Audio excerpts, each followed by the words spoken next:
Hi folks, welcome to Set Apart Homestead. Check out my blown tire there in the back. That's some gnarly looking tire. Sadly, it was actually a good tread tire, except it was just getting old and dry rotted, and well, as you can see, it didn't fare so well. It's one thing I haven't done yet on this vehicle is purchase new tires. Anyways, so I'm coming back home from a real good visit with one of the viewers here on the channel.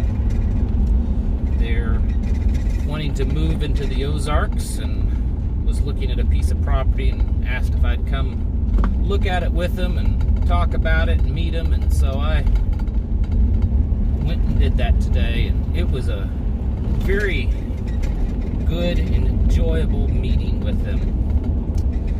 But that's not what the video's about today.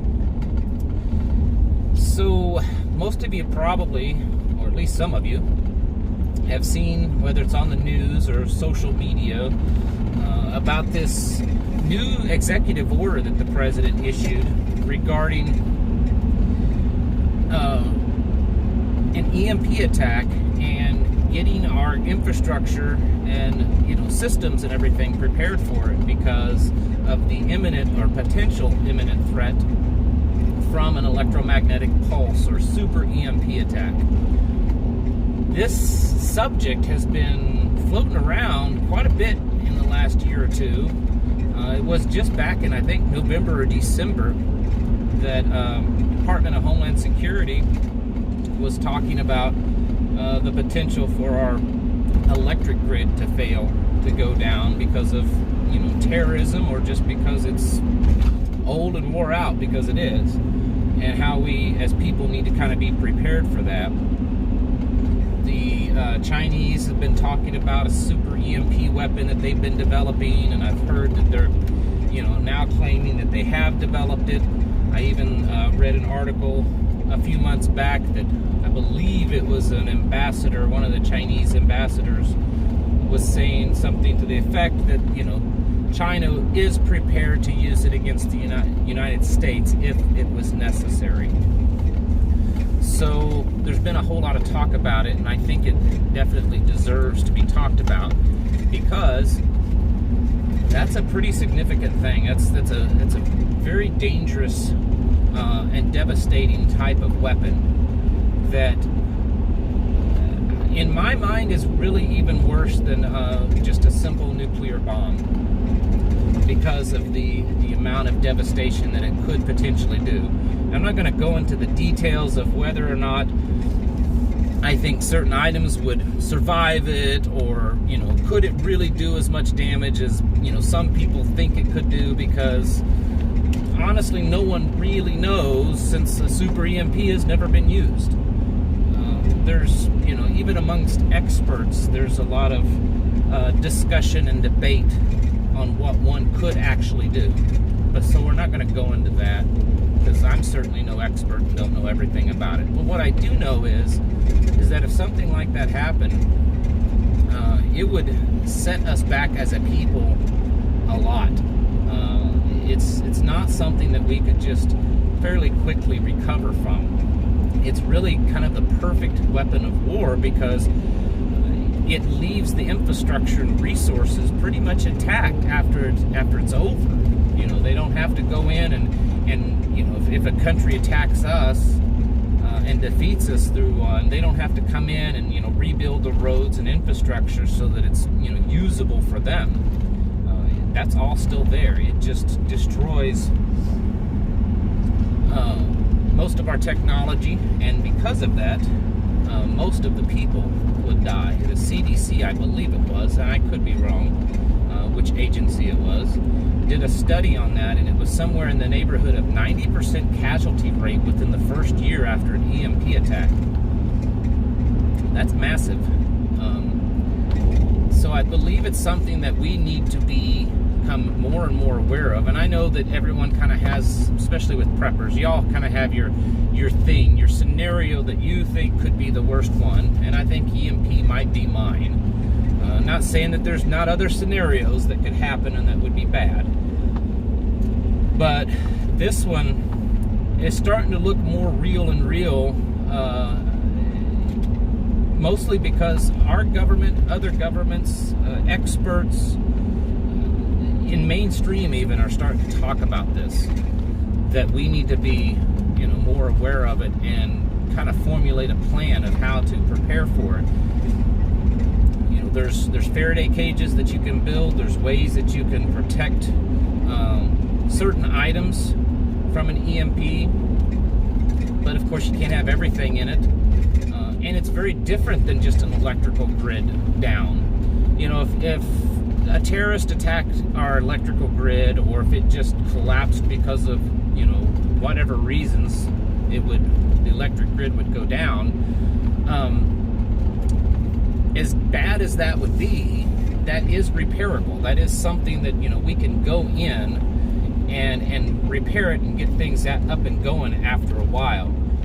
Whereas an EMP, it doesn't just take the electric grid down. It takes virtually all electrical devices, or at least most electrical devices, and it fries them. I mean, they're no good anymore. And so it's not something they can just go in. It's not something they can just go in and fix things, because they'd have to create, make new processors and microcircuits and stuff like that. And how do you do that when you have no electricity to build those things?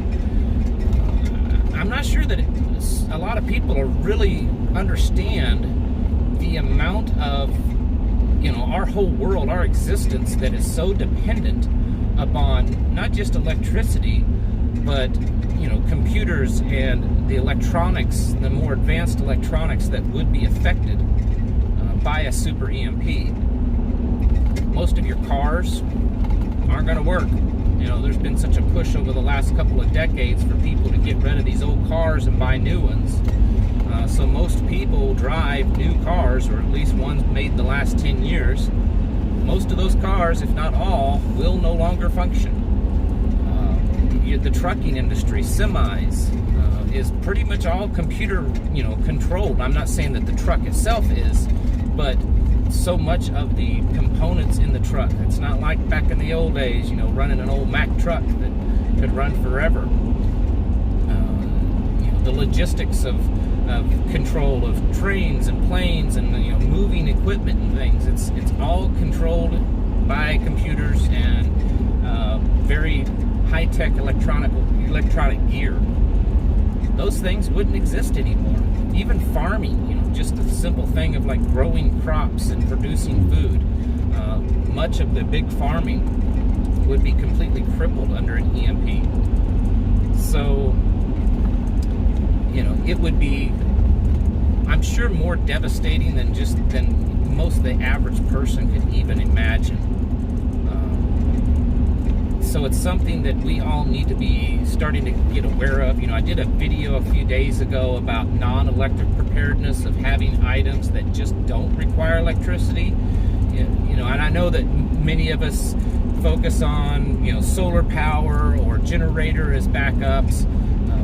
But in an EMP, some of that stuff isn't even going to be useful. So we need to also have plans of what to do if electricity just doesn't exist, if it just doesn't work. It actually makes me think about a TV show that I saw a few years back. It may be on like Netflix or something like that. We don't have any of that service anymore, so I don't know. And it was kind of a cheesy show in a way. It was called, I think, Revolution. It was a post-apocalyptic type of TV show. But the point of it is that the government had developed these microscopic nanobots that could neutralize electricity, so that electricity just didn't work. It didn't function. Sorry about the shakiness. This road's a little rough. And they released them, and it kind of backfired on them, and electricity worldwide just didn't work. It neutralized the electron or something like that. Now, like I said, the show was kind of cheesy, but it did kind of make you think about an EMP, because in some ways it would be like that. It would be very difficult for most people to have electricity and for their devices that they have to actually work. Sure, those of us that are more prepared are going to have things put away in Faraday cages and stuff, but it doesn't mean that that stuff's going to last very long either. It would set us back so much as a people, so it's something that we definitely need to be prepared for. This could be a much larger threat than what we ever thought was a threat during the Cold War. People have said, well, you know, it'll knock us back to the 1800s. No, it won't. It'll knock us back to the Stone Age. And what I mean by that, in the 1800s, people did have some kind of technology, not, you know, computer and microprocessor technology, but they had steam power and you know, they had certain things that kind of made their life a little bit better for those times. We don't have that. We don't have steam power. We're not able to manufacture anything without the use of computers and processors and electric grids. And so we would lose that, and we wouldn't be able to just pick up one day and say, well, we'll just use the steam engine instead. The people, the mindset of people today are not anywhere near what it was 200 years ago. They knew how to survive back then. They were capable of that, and most people today aren't. So it would be utterly devastating to us as a people if a super EMP was used against us.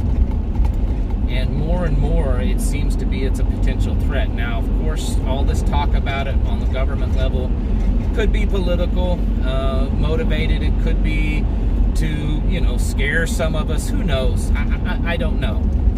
But I do think that there is a certain level of serious threat there. And we all need to become aware of it and start reading about it, and figuring out ways that we can prepare ourselves, because I feel it would be very different than a lot of types of threats, you know, a volcanic eruption, an earthquake, those types of things. Yes, they could knock out the electric grid, but it could be built back after a short amount of time. And, you know, a lot of the devices that you have that are maybe battery operated or something like that would still work. Whereas in a super EMP, unless you go to certain, you know, links to kind of protect those items, they're just not going to work. They're not going to function. So, anyways, it's something to think about and to add to your preparedness list, and to get yourselves, you know, ready for what might be ahead.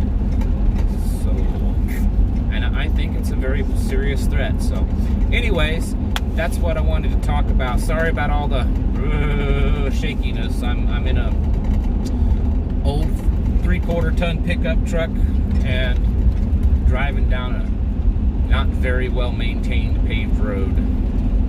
So much for living in the country, huh?